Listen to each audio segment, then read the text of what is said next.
Mas, kenapa kok saya gagal ya di TikTok affiliate padahal gue udah bekerja keras. Nah, banyak banget teman-teman gue yang bertanya seperti itu dan gue selalu bilangnya kayak gini teman-teman ya. Lu tuh sebenarnya bukan gagal tapi berhenti terlalu cepat gitu. Jadi sebenarnya kita itu semua bisa berhasil guys di TikTok affiliate. Cuma masalahnya kita itu berhentinya terlalu cepat. Nah, ini gue mau sharing hasil pengalaman gue selama hampir 2 tahun di TikTok affiliate. Nah, kemudian tadi gue juga baru nonton videonya Timothy Ronald, bagus banget ya teman-teman ya. Timothy Ronald tuh bilang kenapa sih orang miskin, dia bahasanya kan lebih keras ya, lebih kasar ya. Tapi gue suka sih dengan orang yang keras kayak gitu. Emang kita tuh emang harus di apa ya kayak dijitak gitu loh guys, supaya kita nggak gampang ngeluh gitu ya, nggak gampang protes gitu ya. Nah kalau Timothy Ronald kan bilangnya kenapa sih lu miskin ya? Karena lu males, karena lu bodoh, karena lu apa. Nah gue mau dari sisi TikTok affiliate kali ya teman-teman. Yang pertama tuh kalau misalnya teman-teman ngerasa hari ini kok gue kayaknya gagal deh di TikTok affiliate ya.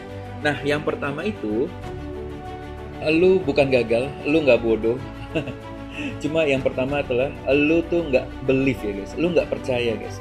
Yang pertama itu menurut gua lu harus percaya dulu bahwa lu bakal menghasilkan uang yang besar dari TikTok affiliate. Itu yang nomor satu guys. Gue dari zaman dulu sebenarnya udah kayak gitu ya. Gue ngomong ke anak gue, ke istri gue, 2 tahun lagi papi akan kaya raya. 2 tahun lagi papi akan beli mobil ini. Dua tahun lagi papi akan beli ini. Dan itu selalu gue bilang itu ke istri gue dan ke anak-anak gue ya guys. Jadi emang itu percaya diri dulu ya guys. Itu penting banget ya, belief ya. Gue cerita pengalaman gue gini ya guys. Gue itu kan bukan dari anak orang kaya dan gue orang biasa aja. Tapi gue dari kecil gue udah bilang, wah karena gue sering nonton film Amerika, gue bilang, wah suatu saat gue akan ke Amerika. Suatu saat gue pasti akan di Amerika. Dan akhirnya gue ke Amerika guys. Gue ke Las Vegas, gue ke Los Angeles ya guys. Makanya gue pas ngeliat Los Angeles itu, gue pernah ada di situ guys gitu ya. Yang waktu Los Angeles kebakaran itu ya, sekarang ini ya. Terus, wah gue pasti bisa ke Jepang, gue pasti bisa ke Australia, gue pasti bisa ke London. Suatu saat gue pasti bisa ke Barcelona, ke New Camp, gue pasti bisa ke Manchester City, ke Etihad Stadium. Dan itu terjadi guys. Karena apa? Itu pertama believe dulu. Perkara itu tercapai atau nggak tercapai, itu yang penting lu believe dulu guys, percaya dulu guys. Sama seperti apapun yang gue bangun bisnis gue, zaman gue bikin ini ya guys, franchise tahu, kepala gue udah pikir gue pasti bisa bikin 200 cabang nih franchise ini ya, dan terjadi 700 cabang guys.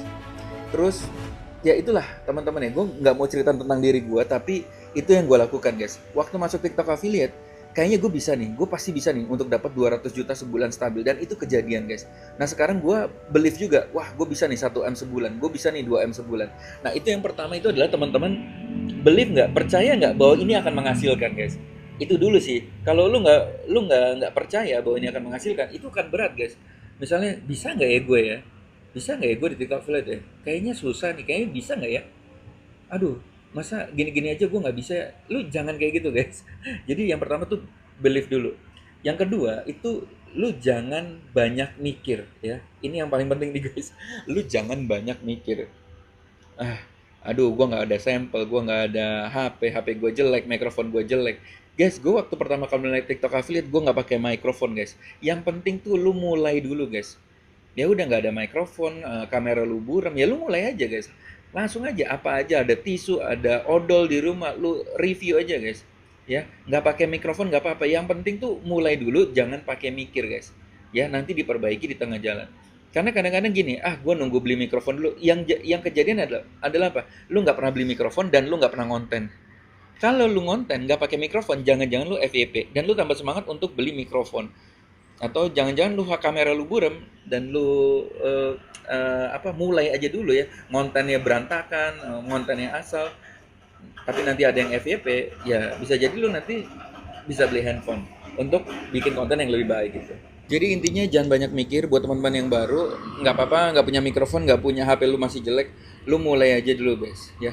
Gue mulai juga kamera gue dulu buram ya guys, gue nggak pakai mikrofon, tapi perjalanan waktu gue perbaiki gitu ya. Oke, terus yang ketiga gengsi guys. Gengsi ini gila sih. Gengsi itu gila ya. Apa kata teman gue ya? Apa kata teman kantor gue ya? Apa kata tetangga gue ya? Apa kata saudara gue ya? Masa gue jualan kayak gitu, bunda 100.000 dapat 2 bunda. Gue udah lihat ibu-ibu yang income-nya 300 juta sebulan, 500 juta sebulan, yang kerjanya kayak gitu. Jadi menghilangkan gengsi. Lu mau nggak guys? Menghilangkan gengsi itu ya guys. Sebenarnya juga lu nggak harus kayak gitu ya, Bunda, 100.000 dapat dua. Sebenarnya ada cara lain yang bisa lebih elegan kalau lu misalnya gengsi untuk jualan seperti itu ya. Ya. Tapi kalau lu tanya gua nggak gengsi. Gua jualan celana dalam, guys. Di TikTok affiliate ini ya. Gua jualan apa lagi? Gua jualan tisu, guys. Gua jualan kain pel, gua jualan kemoceng, guys. Gua nggak gengsi, guys, karena gue tahu bahwa itu menghasilkan uang gitu ya. Nah itu yang ketiga tuh, lu gengsi nggak? Gengsi nggak untuk melakukan itu? Ya, buat apa lu gengsi tapi nggak ada duitnya? Mendingan lu banyak duit, ya nanti hidup lu lebih bergengsi. Itu quote-quote yang sering gue denger ya. Nah, yang keempat ini kebiasaan kita adalah kebiasaan orang Indonesia ya. Nyinyir, guys, nyinyir ya. Lu sombong, lu arogan, lu nyinyir, guys. Kadang-kadang orang kalau lagi sharing kayak gini, terus ada nunjukin hasilnya gitu ya. Lu akan bilang itu flexing, ya. Lu akan bilang, "Yeah, buntut-buntutnya jualan kelas, buntut-buntutnya jualan buku, buntut-buntutnya jualan seminar kayak gitu ya." Ya sebenarnya gampang, guys. Kalau lu nggak mau beli seminar ya udah nggak usah beli, guys. Gua itu zaman dulu, gua juga nggak punya uang, guys. Jadi ketika gue belajar sama Russell Brunson ya, ClickFunnels itu ya, gue belajar Russell Brunson itu kelas-kelas itu mahal-mahal, guys, 3 juta, 5 juta, guys. Gue nggak punya uang, tapi dia suka sharing pengalaman dia secara gratis juga di YouTube ya, dan itu gue tontonin satu-satu ya. Dan gue nggak pernah nyinyir, buntut-buntutnya jualan kelas, buntut-buntutnya jualan seminar, buntut-buntutnya jualan buku. Ya, gue tuh nggak pernah nyinyir, guys. Ini yang kelemahan kita, guys. Lu tuh kebanyakan nyinyir sehingga akhirnya apa? Lu nya jadi nggak berkembang, guys. Jadinya lu akan selalu ngeliat orang, wah asik nih ada ilmu, ternyata buntutnya jualan kelas, ternyata buntutnya jualan buku, udah skip ah. Akhirnya lu nggak akan belajar dengan siapapun, guys, karena lu merasa lu arogan dan lu di kepala tuh hanya nyinyir aja gitu ya. Sebenarnya kalau kepala tuh open ya, kepala lu open ya, guys. Lu nggak usah beli buku nggak apa-apa, guys. Lu nggak usah beli seminar dia nggak apa-apa. Ya lu tangkap aja. Yang penting lu open dulu aja, guys. Belajar gratisan juga banyak kok. Nggak apa-apa ya. Tapi begitu lu kepala lu nyinyir, artinya ini gimana, guys? Akhirnya apa? Akhirnya ya. Akhirnya apa? Ketika ada orang lagi sharing terus dia cerita nih hasilnya seperti ini, lu langsung nyinyir, sombong banget nih orang, skip gitu ya. Terus ujungnya jualan kelas, skip gitu. Akhirnya lu nggak belajar sama siapa-siapa, guys. Ya. Beli atau enggak itu kan pilihan, guys. Yang penting lu open dulu aja, guys, ya. Namanya hidup, guys. Orang berjualan, guys. Orang bebas jualan apa aja gitu ya. Nah, itu kepala-kepala nyinyir-nyinyir seperti itu, mindset-mindset seperti itu emang lu harus hilangin dulu ya. Ya. Gue sendiri aja akhirnya gue juga tetap beli buku, guys. Gue akhirnya beli kelasnya Russell Brunson, gue beli bukunya Russell Brunson dari Amerika ya, guys. Terus gue juga ikutan seminarnya Denny Santoso ya. Gue nggak pernah tuh kepikiran misalnya Denny Santoso lagi ngajarin tentang digital marketing, gue nggak pernah kepikiran tuh ujungnya jualan kelas, ujungnya jualan seminar. Nggak pernah kepikiran kayak gitu gue. Malah gue ikut kelasnya, gue ikut kelas banyak banget ya. Gue ikut kelas FBS dulu, Albert Leonardo 3 juta, Denny Santoso 3 juta. Terus apalagi gue nggak kehitung ikut seminar, dan gue nggak pernah mikir bahwa ujung-ujungnya jualan kelas, karena gue pengen berkembang gitu ya. Kalaupun gue nggak mau ya ada beberapa kok yang bagus yang gue nggak ikut seminarnya ya, tapi gue nggak pernah nyinyir. Itu yang penting juga, guys. Hilangkan mindset nyinyir dulu supaya lu bisa masuk berbagai pengalaman-pengalaman orang kayak gitu ya. Nah, yang kelima itu malas, guys. Ini rasa malasnya gila, guys. Lu harus gigih, guys. Itu yang paling susah itu adalah melawan rasa malas. Ya, lu kelihatan ini TikTok affiliate ini gampang, tapi malasnya nggak ketulungan, guys. Nah, itu lu harus gigih, guys. Jadi lu jangan malas dan jangan gigih. Kalau gue berasa, kalau misalnya teman-teman lihat gue lagi malas nih gitu ya. Gue lagi malas ngonten, guys. Gue sebenarnya nggak malas, guys. Cuma gue mau kasih tahu teman-teman, lu ada kondisi saat lu malas, tapi jangan pernah berhenti. Makanya gue keluarin namanya jurus malas atau disebutnya jurus zombie ya. Ya, dimana kita malas tetap konten produk yang gampang kita review. Jadi sebenarnya walaupun kita malas, kita tetap gigih untuk tetap posting setiap hari gitu. Nah, masalah 5-10 konten itu aja udah jadi, kadang-kadang lu udah mikirnya, apaan 5-10 konten nggak berhasil gue gitu ya. Apaan 5-10 konten nanti dipilih mana yang kontennya jalan, itu yang berarti kita bikin aja 2000 video, siapa tahu ada yang jalan. Itu mah judi gitu. Gila. Itu kepala-kepala kayak gitu, mindset-mindset kayak gitu, lu harus hilangkan, guys. Lu bayangin nggak, lu ngelamar kerja, ngirim 100 CV ya, ngirim 100 kurikulum VT ya, apakah semuanya bisa diterima? Enggak juga kan? Ya, dari 100 VT itu jangan-jangan ditolak semua, guys. Apakah lu akan bilang, ah gue berjudi ah gitu? Nggak judi guys, itu namanya lu mencoba terus, mencoba ya. Itu namanya tes dan ukur ya namanya itu ya.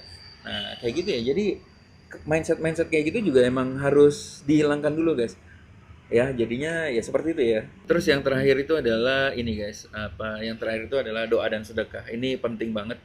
Gua belajar dari teman-teman gua ya yang income-nya gede-gede banget, mereka doanya kenceng, sedekahnya kuat gitu ya.